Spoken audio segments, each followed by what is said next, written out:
ఇక భువనగిరి అభ్యర్థిని గెలిపిస్తా, నాకు మంత్రి పదవి ఇవ్వండి, హైకమాండ్కు రాజగోపాల్ రెడ్డి ప్రతిపాదనలు. చామల గెలుపు కోసం, చామల కిరణ్ కుమార్ రెడ్డి గెలుపు కోసం ఇటీవల సీఎంతో చర్చలు, అనంతరం షరతు అంశంపై డిస్కషన్.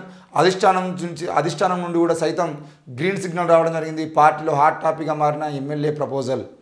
అధిష్టానం నుండి గ్రీన్ సిగ్నల్ ఎందుకు వచ్చింది అని అంటే, అధిష్టానానికి ఇప్పుడు ఎంపీ సీట్లు కావాలి. అధిష్టానానికి పూర్తిగా కావాల్సిందే ఎంపీ సీట్లు.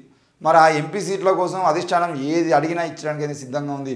ముఖ్యంగా కోమటిరెడ్డి వెంకటరెడ్డి మంత్రి పదవి ఉన్నా, కోమటిరెడ్డి రాజగోపాల్ రెడ్డి కంపల్సరీ మంత్రి పదవి కోరితే ఇచ్చేటువంటి అవకాశాలు లేకపోయినా ఈరోజు అధిష్టానం ఎందుకు గ్రీన్ సిగ్నల్ ఇచ్చిందని అంటే, అధిష్టానానికి ఏ ఒక్క సీటు కూడా వదులుకునేటువంటి అవకాశం లేదు. ఎందుకనంటే తెలంగాణ, కర్ణాటక, ఆంధ్రప్రదేశ్, తమిళనాడు ఇట్లాంటి రాష్ట్రాల్లో ప్రాంతీయ పార్టీలు గెలిచినా పర్లేదు, కానీ బీజేపీ పార్టీ గెలవద్దు అని చెప్పేసి ఈరోజు కంకణం కట్టుకున్నటువంటి కాంగ్రెస్ పార్టీ మరి ఏ ఒక్క సీట్లో ఏ ఒక్క రూల్ పెట్టినా కూడా దానికి అంగీకరించి ఆ సీటు గెలుచుకోవాలి, ఆ సీటు ఒక్కటే ముఖ్యం అనే విధంగా కాంగ్రెస్ పార్టీ ముందుకు పోతూ ఉంది. కాబట్టి మరి మొత్తానికైతే చామల కిరణ్ కుమార్ రెడ్డిని గెలిపించేటువంటి బాధ్యత నాది. ఇక్కడ చూడండి, ఇక్కడ మరి చామల కిరణ్ కుమార్ రెడ్డి అనే వ్యక్తికి టికెట్ ఇవ్వడం రాజగోపాల్ రెడ్డికి, కోమటిరెడ్డి బ్రదర్స్కి ఇద్దరికి ఇష్టం లేకపోయినా, నల్గొండలో ఏ వ్యక్తిని ఎవరు ప్రకటించినా, భువనగిరి అయినా నల్గొండ అయినా కోమటిరెడ్డి బ్రదర్స్ తెలియకుండా వాళ్ళు ఇష్టం వచ్చినట్టు ఎవరు చేయడానికి లేదు. కానీ రేవంత్ రెడ్డి చామల కిరణ్ కుమార్ రెడ్డిని ప్రకటించిన తర్వాత చామల కిరణ్ కుమార్ రెడ్డి గెలుపు కోసం ఈరోజు రాజగోపాల్ రెడ్డి ఇంటికి పోయి కలిసిండు.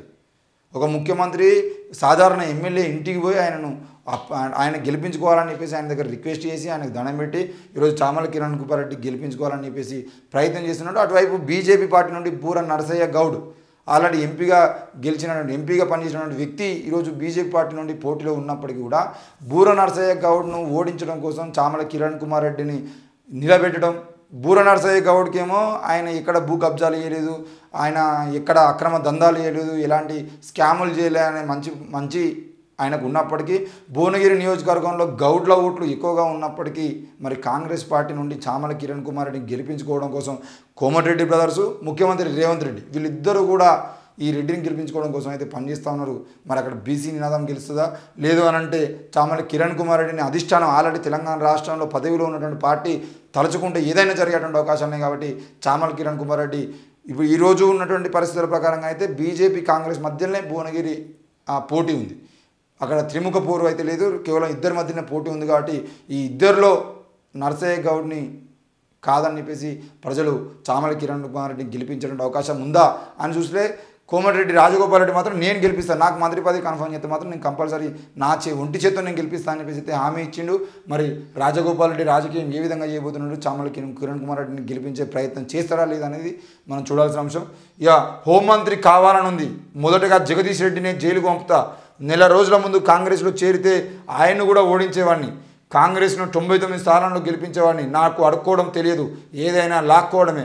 MLA Rajagopal Reddy hot comments. భువనగిరిలో కాంగ్రెస్ అభ్యర్థి చామల కిరణ్ కుమార్ రెడ్డిని గెలిపిస్తానని, కానీ తనకు మంత్రి పదవి కావాలని ఎమ్మెల్యే రాజగోపాల్ రెడ్డి పార్టీ అధిష్టానం ముందు ప్రతిపాదన పెట్టినట్లు ఆయన సన్నిహిత వర్గాల ద్వారా తెలిసింది. ఇటీవల సీఎం రేవంత్తో జరిగినటువంటి సమావేశం అనంతరం ఈ అంశం చర్చకు వచ్చిందని హాట్ టాపిక్. మరి మినిస్టర్ పోస్టు ఇచ్చేందుకు అధిష్టానం గ్రీన్ సిగ్నల్ ఇచ్చిందని, ఆ తర్వాతే ఆయన ఆ సెగ్మెంట్ ఇన్ఛార్జిగా బాధ్యత తీసుకున్నారని ఆ వర్గాలు వెల్లడించాయి. ఏది ఏమైనా కూడా నాకు హోంమంత్రి పదవి కావాలి, హోంమంత్రి అయ్యి జగదీష్ రెడ్డిని ముందుగా జైలు పంపిస్తా అని చెప్పేసి అయితే మన రాజగోపాల్ రెడ్డి అంటున్నాడు. రాజగోపాల్ రెడ్డికి ఎందుకు జగదీష్ రెడ్డి మీద అంత కోపం ఉంది? మరి ఆయనను జైలు పంపడం కోసం హోంమంత్రి కావాలన్నా? ఈరోజు రాజగోపాల్ రెడ్డి తలుచుకునే అంటే జగదీష్ రెడ్డిని జైలు పంపడం పెద్ద పనే కాదు, కానీ మంత్రి పదవి కావాలి అనుకోవడం అయితే మూర్ఖత్వం అవుతుంది. ఎందుకనంటే మంత్రి పదవి తీసుకొని మరి ఒక వ్యక్తిని జైలు పంపడం కోసం హోమ్ మినిస్టర్ పదవి కావాలనుకోవడం మాత్రం అది కక్షపూరితమైనటువంటి చర్య. అది రాష్ట్ర ప్రజలని మంచి వైపు తీసుకుపోవడం కోసం కాకుండా వీళ్ళ కక్షలు తీర్చుకోవడం కోసం మాత్రం ఇట్లా చేయడం అనేది సరైనది కాదు అనే విషయం మనం అర్థం చేసుకోవాలి.